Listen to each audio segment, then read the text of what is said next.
Salut à tous et bienvenue au Sri Lanka. Merci d'être avec nous pour votre émission Finish Line. C'est déjà l'heure de faire le bilan du Biking Man, le premier rendez-vous de la saison du championnat d'ultracyclisme. Nous sommes à Panadura dans l'hôtel qui accueille la Finish Line de ce Biking Man et on va faire le bilan donc avec nos deux invités pour commencer cette émission. Guillaume de Spoelberg, le grand vainqueur. Salut Guillaume, ça va? Salut Cédric, très bien. Et à tes côtés, il y a Lauriane Placet. Lauriane qui a fini deuxième et première femme, comme d'habitude si j'ai envie de dire. Comment ça va Lauriane? Ça va très bien. Ouais. Bon, je vais commencer par toi Guillaume, honneur vainqueur quand même. Ça fait déjà quelques jours maintenant que tu es arrivé, tu as eu le temps de te reposer, de prendre un petit peu de recul. Ça fait quoi de gagner une course de 1000 km dans un pays exotique? C'est vraiment incroyable. Déjà, gagner une course de 1000 km, moi je parle de finir une course de 1000 km, c'est l'aboutissement d'énormément d'entraînement. C'est chouette d'en arriver là et de voir qu'on a réussi au final un défi qu'on s'était lancé, que je m'étais lancé personnellement, qui était de traverser la finish line, de passer des nuits blanches, de réussir à tenir face à la chaleur, face à toutes les difficultés rencontrées. Donc c'est exceptionnel, c'est satisfaisant, c'est encourageant. Ça donne envie d'en faire plus. J'ai déjà envie de me réinscrire. Je sais pas où, je sais pas quand, mais voilà. Et puis ici au Sri Lanka, c'est juste exceptionnel, quoi. C'est un rêve, c'est un pays magnifique. J'imagine qu'on va en parler un peu plus tard, mais c'était sensationnel. Et toi Lauriane, comment tu l'as vécu? Tu étais dans la bataille pour aller le chercher ou pas du tout? Moi, pas du tout. Non, j'avais dit que je ferais pas la course et après, moi, j'aime bien je l'ai quand même surveillé, mais à aucun moment, s'il était devant, c'est que sa place était devant et que moi, j'étais derrière, j'étais à mon rythme, mais il n'y a aucune raison d'essayer d'aller le chercher. Après, le but, c'est de pas créer des écarts trop gros. J'ai eu des petits soucis mécaniques qui ont fait que l'écart s'est réduit. Mais non, moi ça n'a pas été. En plus, j'étais contente qu'il soit devant parce qu'il est sympa, donc ça me dérangeait pas du tout. Non, j'ai pas. Moi, j'ai pas fait la course. C'était pas. En plus, c'était pas le but d'être ici, d'aller se donner une contrainte, d'aller. Enfin, pour moi, ça serait devenu une contrainte d'aller le chercher et de pas profiter et de pas être dans ma course à moi, quoi. Moi, j'ai fait ma course et c'était super sympa de le croiser au CP2. C'est vrai que tu m'as répété plusieurs fois durant la course, Guillaume. Toi, tu étais là avant tout pour le plaisir, même si tu as gardé quasiment les commandes du classement durant toute l'épreuve. Oui, absolument, absolument. Mon but, j'ai connu quelques échecs dans la préparation pour le Sri Lanka, et c'est des échecs où j'étais trop concentré sur au final le finish, le terminer, le temps ou quelque chose comme ça. Et je me suis dit ici, je m'offre un voyage exceptionnel. Et je viens pour le plaisir. Et en effet, quand on s'est croisé au CP2, j'avais un peu mal à la tête, la montée était compliquée, j'avais un coup de barre. Et je me suis dit, je vais un peu m'arrêter, je vais manger, je vais prendre une chambre, je vais prendre une douche, je vais m'allonger, je vais essayer de dormir un petit peu parce que si je continue maintenant, je profite plus. Et le but du voyage ici, ça a été de profiter. Voilà, c'est le voyage, l'aventure, hein, comme la plupart des participants nous en ont parlé. Toi, Lauriane, c'était ton premier Biking exotique. On en avait parlé avant l'épreuve. Maintenant que tu l'as terminé, cette course, qu'est-ce que tu retiens alors? Qu'est-ce qui fait les différences avec les Biking que tu as pu faire dans le passé et ce que tu viens de vivre? Ah, ça n'a rien à voir. C'est une autre course et je suis contente d'être passée par l'épreuve d'avant, un peu plus fade entre guillemets. Ça me permet d'apprécier encore plus ici. Et, moi, c'est mon 8e Biking Man. Enfin, c'était mon 8e et on peut avoir pas de lassitude, mais on cherche toujours des petites nouveautés. Et là, c'en était une grosse. Alors, c'était Ouais. une course difficile hein, pour vous, pour tous les participants Oui. même. Le dénivelé était autour de 10 000. Mais en fait, les vraies difficultés se situaient ailleurs. Notamment, il y a eu la chaleur qui était l'un des paramètres les plus importants durant la journée. Avant d'en parler avec vous, je vous propose d'écouter quelques-uns des participants. On va revenir un peu sur la course, des moments live où ils nous expliquent comment ils ont essayé de gérer cette chaleur. Là, on va ralentir parce qu'il fait trop chaud. Donc, on boit, on mélange et surtout on s'hydrate. Putain, ça fait du bien. Hein. Un gamin il nous a lancé de l'eau, mais en fait c'était de l'eau chaude. Hein, Christian, un seau d'eau chaude en fait. Tant que c'est de l'eau, c'est pas de la pisse, ça va. Ah oui. Il fait chaud, mais je m'attendais pas à ça. Comme d'habitude, de toute façon, je pense que c'est. Toujours, je crois que ça va passer comme une lettre à la poste, et puis finalement, il fait très chaud. Donc, écoute, on va faire avec. Bon voilà, on vient d'entendre certains des ultracyclistes qui ont quand même été soumis à la chaleur et c'était très difficile de pédaler dans ces conditions. Vous, comment vous l'avez vécu ce paramètre chaleur? Parce qu'on parlait quand même de plus de 40 degrés en ressenti. Si, toi. Mais alors c'est quelque chose pour lequel c'est difficile de s'entraîner, surtout pour moi en Belgique, enfin L'Oréal aussi en France je pense, parce que nous on a eu un hiver assez froid, humide. Le paramètre chaleur, je pense qu'il faut être concentré sur les sensations, surtout la sensation dans la tête, donc pas avoir mal à la tête, bien s'hydrater, c'est essentiel, plus que manger en fait. Ça c'est quelque chose que j'ai appris pendant ce Biking Man, c'est qu'en fait l'hydratation est capitale, surtout quand on a beaucoup de chaleur. Là, de midi à 16 heures, il faisait au-delà de 40 degrés, avec des maxima à 44 degrés. Le troisième jour, moi j'ai eu un maxima à 47 degrés, juste avant l'orage. Et donc dans ces moments-là, l'hydratation est clé. Je pense qu'on a aussi eu la chance de commencer par une étape assez plane, ce qui nous a permis d'avoir une certaine vitesse et du coup du vent. Le vent vitesse en fait qui a beaucoup aidé, parce que si on commence par une ascension sur 44 degrés, ça c'est juste impossible. La montée à Nouralia, elle était plombante parce que. La montée vers le checkpoint 2. Ouais, vers le CP2, c'était. Ah oui, on s'est c'était croisé, pas- Lauriane, à ce c'est- moment-là, tu étais en souffrance. Ouais. Euh, Il y avait ouais, le problème technique de dérailleur. Mais après, j'étais obligée de m'arrêter parce que ça tournait. Enfin, mais c'était pas le pire. C'était dur. Mais le pire, ça a été sur les toutes premières heures de la première journée où là, il a fait très chaud. Après, le soleil s'est caché, ça allait. Il y a la chaleur, mais en fait, il y a le soleil. Le soleil chauffe énormément, hein. Parce que le soleil se cache et du coup, ça devient supportable. Et moi, ça a été le dernier jour où j'ai commencé. Donc la nuit tombe assez tôt, on le rappelle, vers Ouais. 18h. Oui, le dernier jour, j'avais des pensées confuses. C'était à cause de la chaleur. Je pensais que c'était la fatigue, parce que j'avais 2 nuits blanches. Et en fait, dès que je m'arrosais, ça allait mieux, quoi.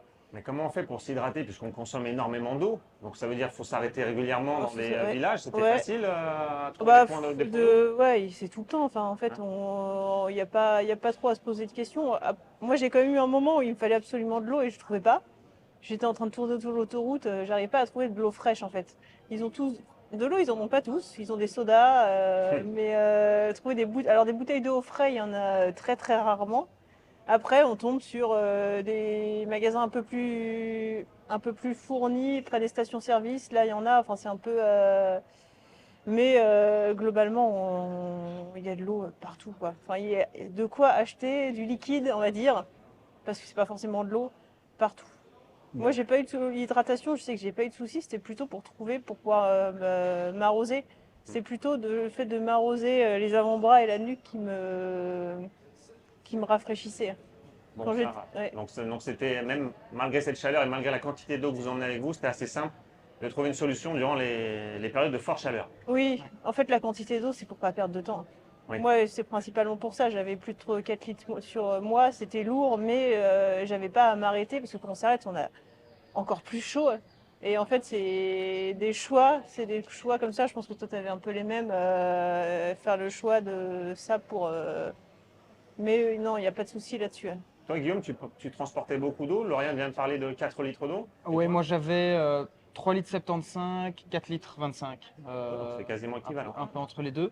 Mais pour moi, ce qui a été capital aussi, c'est toujours de mettre du sel dans l'eau, en fait. Mmh. Des électrolytes oui, des petites poutres. Parce qu'en fait, on a beau boire de l'eau, à un moment, si le corps a usé tout le sel, a transpiré tout le sel, d'ailleurs on le voit sur les vêtements, sur certaines images, en fait, l'eau ne retient plus, on fait plus de rétention d'eau. Et donc, on continue à faire pipi, et on fait pipi blanc. Mmh. Et en fait, le corps ne s'hydrate plus, on est déshydraté, et on a beau boire des litres et des litres, ça ne fonctionne pas.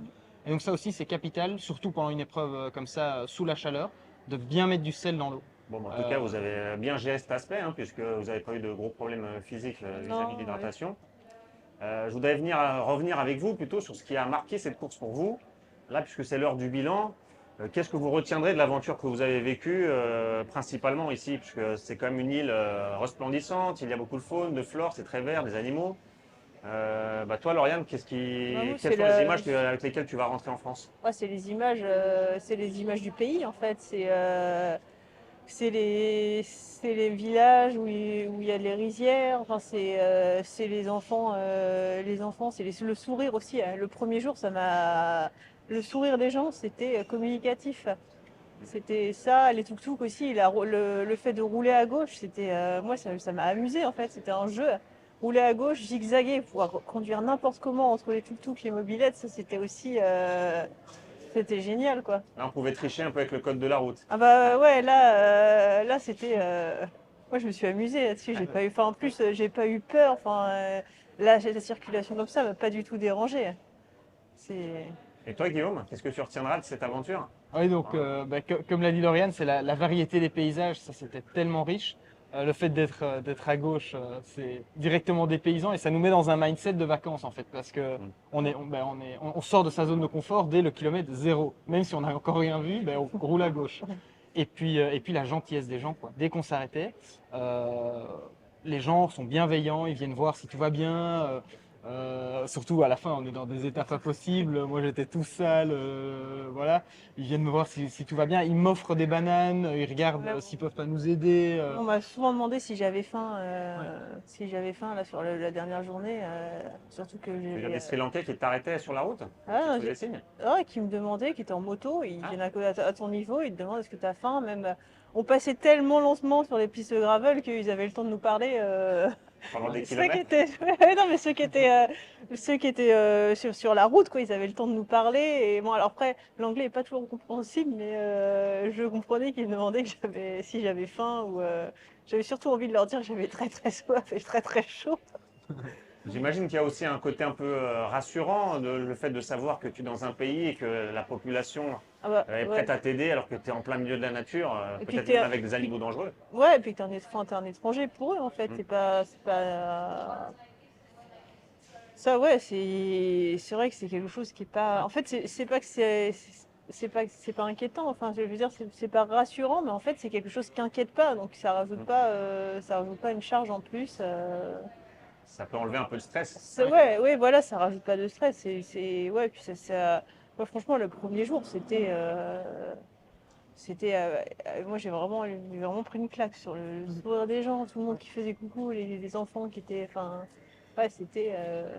Et ils sont toujours là pour aider. Moi, Ouais. au milieu de la nuit, à un moment, j'ai eu un souci au milieu de la deuxième nuit. Il y a ma lampe qui est tombée et j'ai hurlé parce que j'étais fâché et j'étais au milieu de nulle part. Et le temps que je fasse demi-tour pour la chercher, il y a 2 Sri Lankais qui étaient sortis avec des lampes de poche qui m'ont dit "Are you okay? Are you okay?" Et ils m'ont aidé à chercher ma lampe qui avait rebondi et qui Ouais. était tombée dans le fossé, mais au milieu de la nuit, quoi. Mm. Il devait être minuit, 1h du matin et en effet, c'est rassurant du coup. Parce qu'après, je me dis, mais waouh, les gens sont vraiment là, ils sont gentils comme tout, quoi. Ils sentent qu'il y a un problème, ils sont bienveillants. Ce qu'on disait hier, c'est un peu une leçon de vie Ouais, par rapport à notre culture à nous, en fait.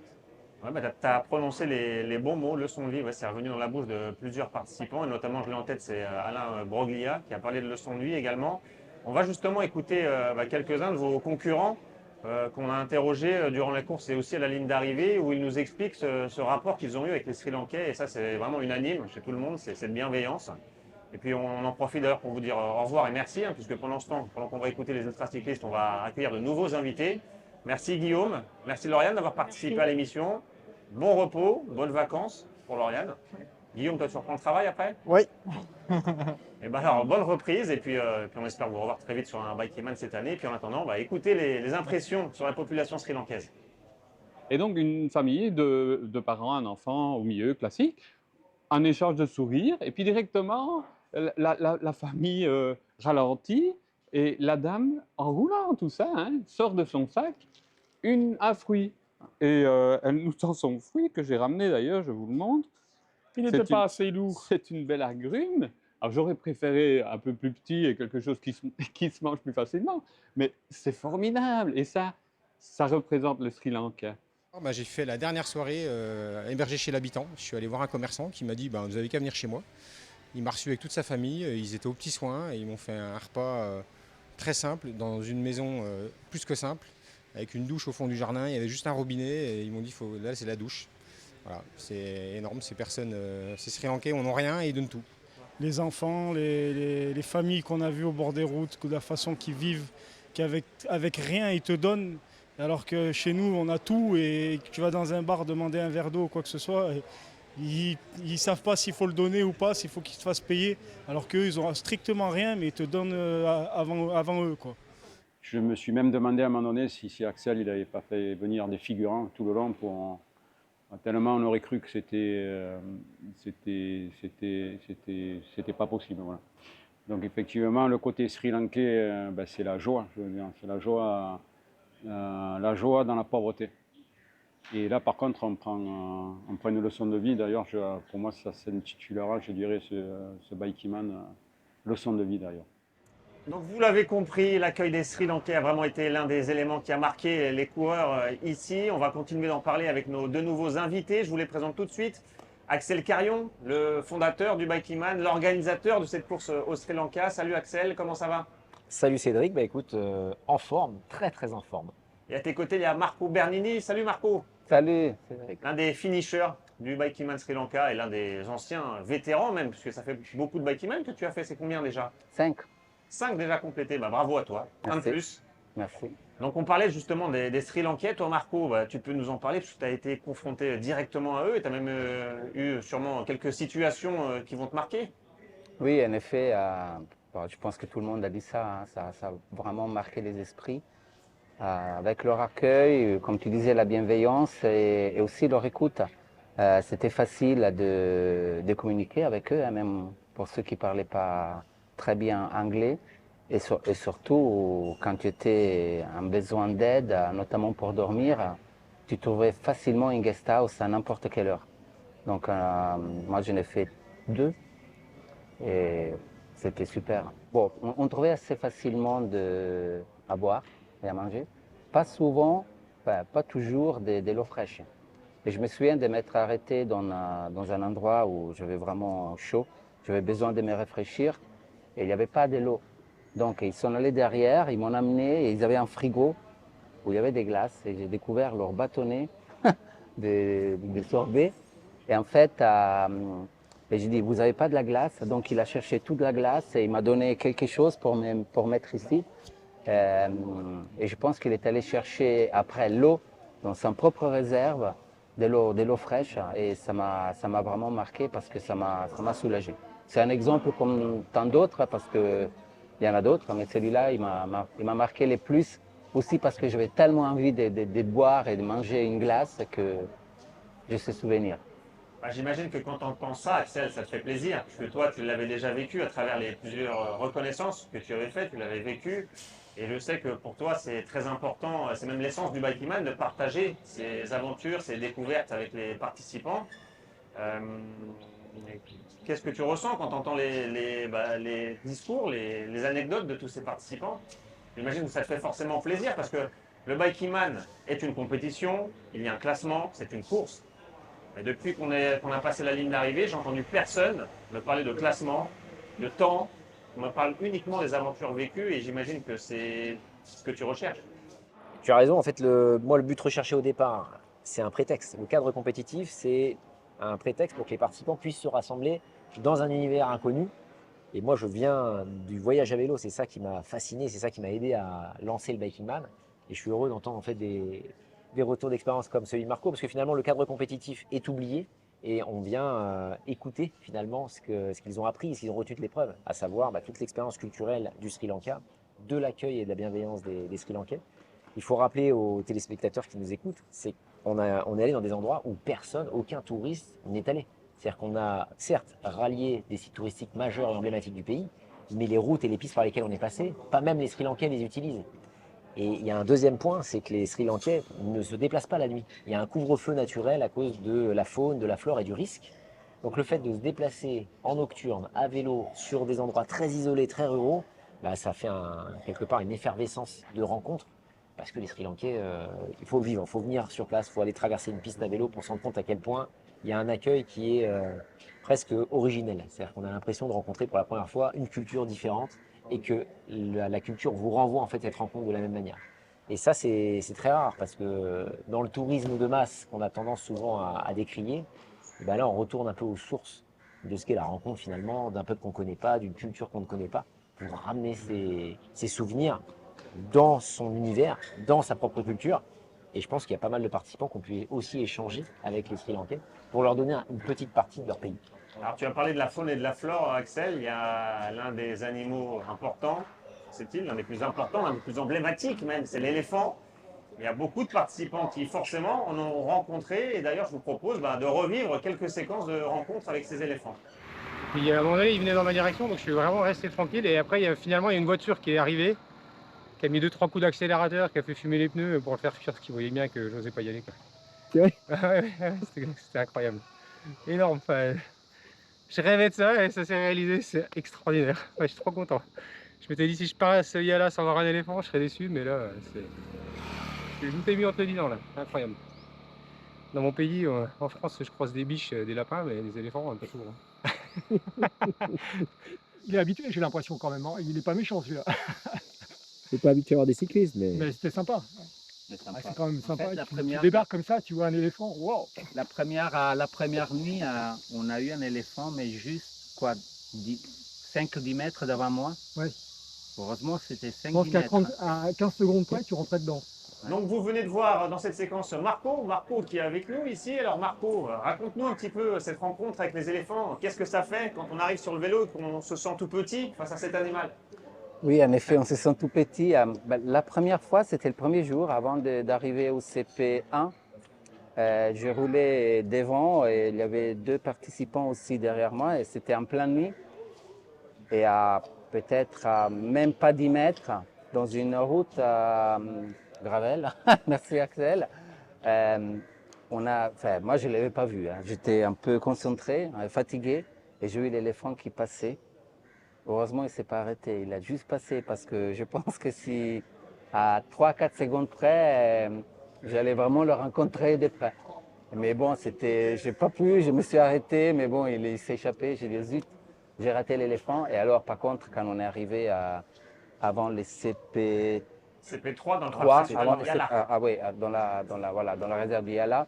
Là, du coup, l'éléphant était vraiment là, qui nous attendait. On aurait dit qu'il nous attendait, donc on s'est arrêté, on a suivi les consignes déjà lors du briefing, parce que c'est important, c'est quand même des animaux sauvages, mais on a pu quand même profiter, prendre des photos, quelques vidéos, et quand on a eu le feu vert pour traverser, pour passer l'éléphant, on est allé et c'était super. Donc c'était super de les voir. Bon, j'ai déjà vu des éléphants, mais les contextes, c'est pas le même. Oui. Justement, cet après-midi-là, qui était toi aussi, Axel, tu as pu assister à ces différentes scènes. Et justement, c'est l'occasion de parler un peu de la logistique, parce qu'on parle quand même d'un animal sauvage qui est potentiellement mortel. Comment on fait pour intégrer ce paramètre qu'on ne peut pas maîtriser dans une course comme celle-ci?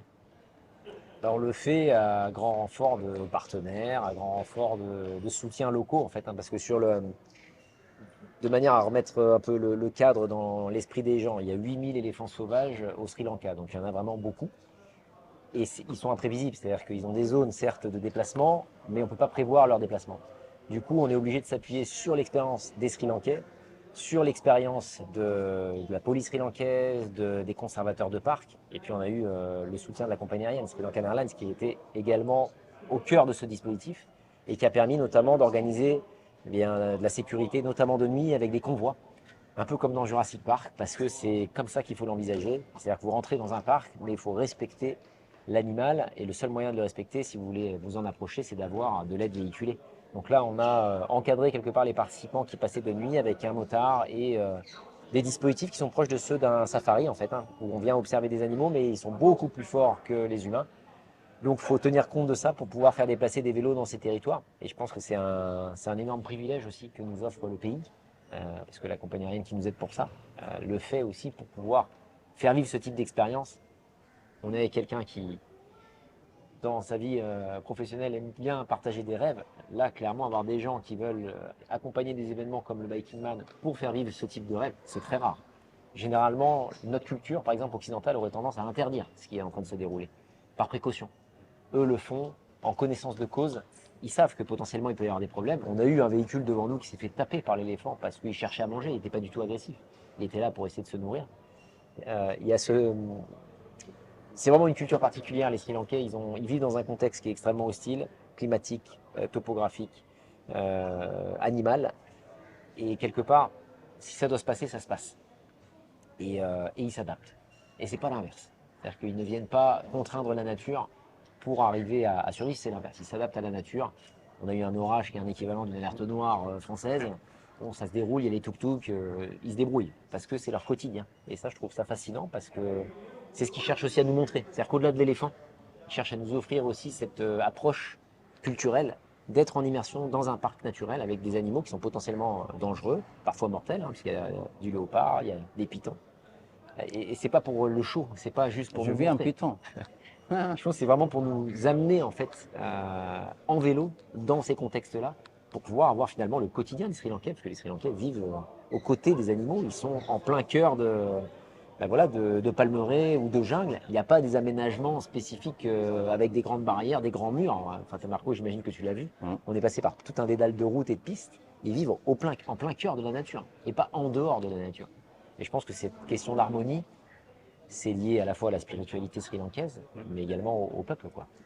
Tu l'as observé ça aussi, Marco, d'être immergé dans cette culture. Comment on le ressent en tant que vélo, enfin sur le vélo, en tant que cycliste, en tant qu'étranger? Parce qu'ils ne parlent pas tous anglais, en plus la communication, comment ça se passe? Ben, en fait, il y a quand même un paramètre important, c'est que les bikingmen, c'est dur. C'est très dur. Donc, ce que je disais à Axel, on est du premier kilomètre jusqu'au dernier, on est en mode survie. Sachant que celui-ci, si je ne me trompe pas, c'est le bikeman qui a le moins de dénivelé de la saison. Tout à fait. Il a 10 000 Oui. mètres de dénivelé. Mais La j'ai appris. difficulté était ailleurs, oui. J'ai appris du mode survie, oui. Ouais, C'est ça. c'est un mode survie parce que déjà, faire 1000 km, c'est difficile. Dans des conditions, c'est vrai qu'il y avait moins de dénivelé, mais il y avait d'autres conditions qui étaient dures. La chaleur, moi j'avais l'impression d'être toujours en côte, hein, toujours en côte. Donc, même s'il n'y a pas de dénivelé, tu pédales pas. L'état des routes aussi, parce que c'est pas des routes nickel, hein, donc c'est ça aussi qu'on vient chercher. Et donc, moi, c'est peut-être la première fois, je n'ai pas fait 50, je n'ai fait 5, où je me suis senti en mode survie du début à la fin. Et donc, quand on s'arrête à manger, ce n'est pas des restaurants 4 étoiles. J'étais avec mon ami Christian, un matin, on prenait un petit déjeuner. On s'est dit, est-ce que vous avez à manger? Donc, il ne comprenait pas. Donc, j'ai vu des œufs. J'ai dit, est-ce que vous pouvez nous faire des œufs? Et ils nous font des œufs. Et après, on a cette omelette-là. Et je disais à Christian, mais c'est incroyable. On se régale avec un simple omelette. C'est comme si on est dans un restaurant étoilé. Et on vit l'expérience carrément comme les Sri Lankais. Et jamais, si je venais en touriste, j'aurais mangé dans un endroit comme ça. Mais là, tu oublies tout en fait. Et tu es immergé dans les pays. En tout cas, personnellement, c'est ce que je viens chercher. J'ai mis mon téléphone en mode avion dès le départ jusqu'à l'arrivée. De temps en temps, j'ai enlevé les modes avion pour regarder les messages de sécurité, s'il y avait quelque chose dans les groupes WhatsApp.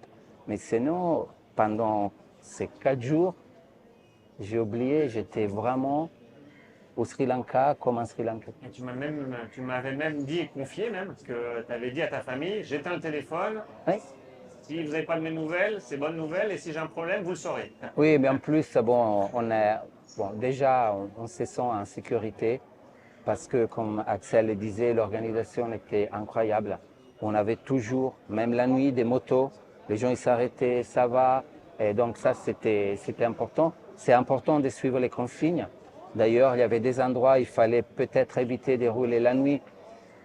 Moi, j'ai évité de rouler la nuit, mais on se sent en sécurité. En plus, on a un tracker, la famille peut te suivre. En fait, ils n'étaient pas inquiets. Ils n'étaient pas inquiets. Eh bien, merci Marco et Axel d'avoir partagé ces moments avec nous pour évoquer ce Bikingman Sri Lanka. J'imagine que ça restera des moments mémorables pour les organisateurs et pour les participants. Et on espère évidemment qu'il y aura une deuxième édition en 2025 ici au Sri Lanka, car il y a encore tellement de choses à voir et à découvrir. Il faut venir ici pour le comprendre. Et quant à moi, quant à nous, on vous donne rendez-vous pour le deuxième Bikingman de la saison d'ici quelques semaines, qui aura lieu cette fois en Corse, avec donc un retour en Europe pour découvrir l'île de beauté avec un nouveau parcours préparé pour cette année. Et salut à tous!